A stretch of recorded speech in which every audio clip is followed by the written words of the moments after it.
Au Soudan, le mouvement de libération du Soudan a répondu favorablement aux appels de cessez-le-feu au Darfour lancés par les Nations Unies. Abdel Wahid Al-Nour, leader du mouvement de libération du Soudan, a indiqué à l'ONU que son mouvement continuera à exercer un cessez-le-feu et ne mènera pas d'opération offensive. Il a d'ailleurs précisé qu'il ne répondrait qu'en cas de légitime défense aux attaques hostiles des forces de soutien rapide ou d'autres agresseurs armés contre leurs positions militaires ou civiles.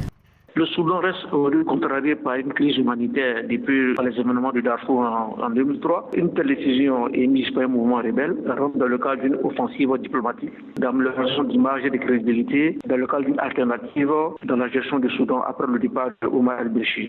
Les Nations Unies avaient lancé un plaidoyer mondial appelant les zones touchées par le conflit à observer un cessez-le-feu. Dans le cas du Soudan, ce cessez-le-feu a pour but d'empêcher la propagation du Covid-19 dans les camps du Darfour, notamment auprès des personnes déplacées et des réfugiés. De plus, cette mesure vise à faciliter les efforts de lutte contre la propagation du coronavirus et l'accès à l'aide humanitaire aux civils.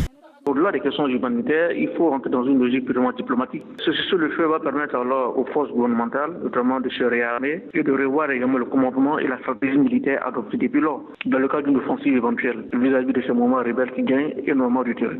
Pour un cessez-le-feu optimal, le mouvement de libération du Soudan appelle au renforcement des effectifs de la mission conjointe des Nations Unies et de l'Union africaine au Darfour, MINUAD, afin de lutter efficacement contre le Covid-19 dans le pays.